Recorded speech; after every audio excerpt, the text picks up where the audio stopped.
Dito sa may Sumulong Highway. So, ang worth po ng property natin is worth 8 million pesos. Pagpasok po natin, dito yung ating carport.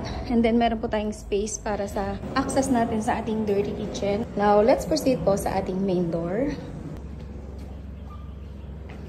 So, yung main door po natin, naka-digital lock na po siya. So, ito yung ating living room or living area. And then, yung ating kitchen.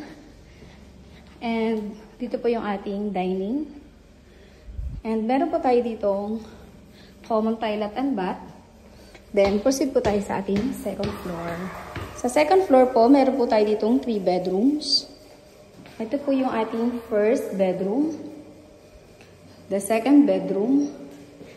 And of course, yung ating master's bedroom.